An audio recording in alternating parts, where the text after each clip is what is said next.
نحمده ونصلي على رسوله الكريم اما بعد فاعوذ بالله من الشيطان الرجيم بسم الله الرحمن الرحيم رب اشرح لي صدري ويسر لي امري واحلل عقدة من لساني يفقهوا قولي۔ نبی صلی اللہ علیہ وسلم نے فرمایا نظر نہ برحق ہے، اگر کوئی چیز تقدیر پہ غالب ہو سکتی ہے تو وہ نظر بد، پھر اذکار اور تلاوت کی کمی کی وجہ سے لگتی ہے، یعنی جب کہیں سے کوئی تیر آتا ہے اور آگے بچاؤ کا سامان نہیں، کوئی ڈھال نہیں، تو وہ جا پڑتا ہے اس پر۔ اور اسی طرح صبح و شام کی حفاظت کی دعائیں جو ہیں وہ بھی بہت ضروری ہے۔ پھر اسی طرح یہ ہے کہ بعض اوقات آزمائش بھی ہوتی ہے، امتحان ہوتا ہے انسان کا، کہ انسان کسی یعنی اس نے تلاوت بھی کی، اس نے دعائیں بھی پڑھ لی، اس نے پروٹیکشن کے سارے کام بھی کر لیے، لیکن اس کے باوجود پھر بھی تکلیف پہنچ گئی۔ تو یہ اللہ تعالیٰ نے دراصل اس شخص کو ایک امتحان میں ڈالنا تھا، اس کو ٹیسٹ کرنا تھا، اس لیے اس تک یہ چیز آ گئی۔ اس لیے انسان یہ نہ سوچے کہ پھر کیا فائدہ حفاظت اختیار کرنے کا، یہ دعا پڑھنے کا، جب لگنی ہے تو لگ جائے گی، نہیں تو نہیں۔ اس میں یہ ہے کہ اس کا فائدہ یہ ہے کہ انشاءاللہ پروٹیکشن بھی ہوگی، لیکن کبھی ایسا بھی ہوتا ہے کہ آپ نے فلو شاٹس لگوائے ہوتے ہیں، اس کے باوجود فلو ہو جاتا ہے۔ جی ہاں۔ اب یہ کہ جو جسمانی بیماریاں ہوتی ہیں وہ عام طور پر کیا ہوتی ہیں، اس میں چہرے کے داغ دھبے وغیرہ، جیسے نبی صلی اللہ علیہ وسلم نے اس بچی کو چھائیاں دیکھ کے کہا تھا کہ اس کو نظر لگی ہے۔ بچوں کا بلا وجہ رونا، وداؤٹ اینی ریزن، کھا بھی لیا، سو بھی لیا، سب کچھ کر لیا، روئے جا رہے چپ ہی نہیں کر رہے، اور انسان کو سمجھ ہی نہیں آتی بعض اوقات۔ تو آپ نے دیکھا ہوگا، آپ سب نے جو بچے پالے ہیں، کبھی کبھی ایسا فیز آ جاتا ہے کہ ماں بھی تنگ آ جاتی ہے اور اٹھا کے پھینک دیتی ہے، اچھا جاؤ رو لو، پھر تم کسی چیز سے بہل ہی نہیں رہے، چپ ہی نہیں ہو رہے، وجہ بھی نہیں بتاتے، تو بنیادی طور پر وہ ان کے اندر ہی کوئی ڈسٹربنس ہوتی ہے۔ حضرت عائشہ کہتی ہے کہ ایک مرتبہ نبی صلی اللہ علیہ وسلم تشریف لائے تو ایک بچے کے رونے کی آواز سنی۔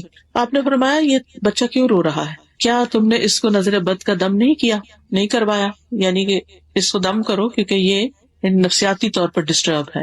پھر بچوں کی کمزوری، یعنی کھانے پینے کے باوجود ان کی صحت نہیں بنتی، کمزور۔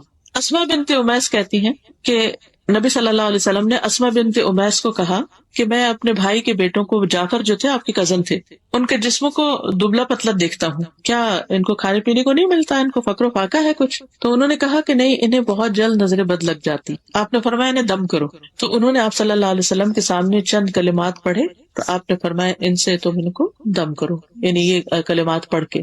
پھر اسی طرح بعض اوقات انسان کے اندر نفسیاتی امراض پیدا ہو جاتے ہیں، بعض اوقات انسان اونچائی سے گر پڑتا ہے، یعنی مقام کی اونچائی ہو یا پھر ویسے فزیکلی کہیں چڑھا ہوا ہے، اچانک نیچے آ گرتا ہے۔ حدیث میں آتا ہے، نبی صلی اللہ علیہ وسلم نے فرمایا کہ بسا اوقات ایسا ہوتا ہے کہ وہ اونچی جگہ پر چڑھتا ہے پھر وہاں سے گر پڑتا ہے۔ ایک اور حدیث میں آتا ہے مسند احمد کی کہ یہ اوپر چڑھنے والے کو پھسلا دیتی ہے، یعنی سلپ کروا دیتی ہے۔ کبھی شدید بیماری بھی لگ جاتی ہے اور انسان کی جان خطرے میں پڑ جاتی ہے۔ عبداللہ بن عامر کہتے ہیں کہ عامر بن ربیعہ اور سہل بن حنیف دونوں غسل کرنے کے ارادے سے نکلے اور دونوں کوئی اوٹ تلاش کر رہے تھے، تو سہل نے اپنا اون کا جبہ اتارا، یعنی کوٹ اتارا۔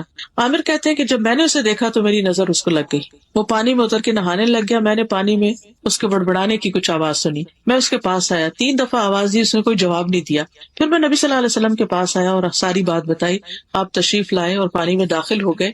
کہتے ہیں میں ابھی بھی آپ کی پنڈلیوں کی سفیدی دیکھ رہا ہوں۔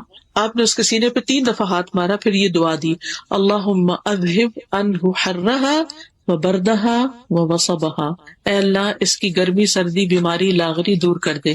پھر کھڑے ہوئے اور فرمایا جب کسی کو اپنے بھائی کا کوئی وجود یا مال پسند آئے تو اس کے لیے برکت کی دعا کرے، اس سے یعنی نظر نہیں لگے گی، کیونکہ نظر کا لگ جانا برحق ہے۔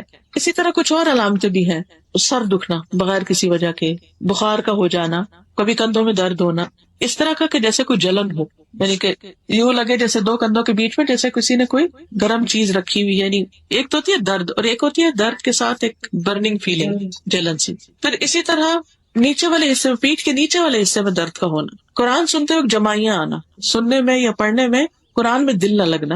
اسی طرح ٹھنڈک میں بھی گرمی لگنا، اور کبھی الٹا کہ گرمی میں ٹھنڈک لگنے لگ جانا، بالوں کا اچانک گرنا شروع ہو جانا، پورے لٹیں جو ہیں وہ اترنا شروع ہو گئی ہیں، فوکس کھو دینا، فوکس نہ ہونا، کبھی وزن کا اچانک کم ہو جانا، بھوک نہ لگنا، کبھی چیز کو حفظ یاد نہ کر سکنا، یعنی بچے ہوتے ہیں نا حفظ قرآن حفظ کر رہے ہوتے ہیں، کبھی آپ نے ایکسپیرینس کیا ہوگا، کرتے کرتے جا کے کسی ایک سپارے پہ ایسا اٹکتے ہیں آگے نہیں بڑھ پاتے۔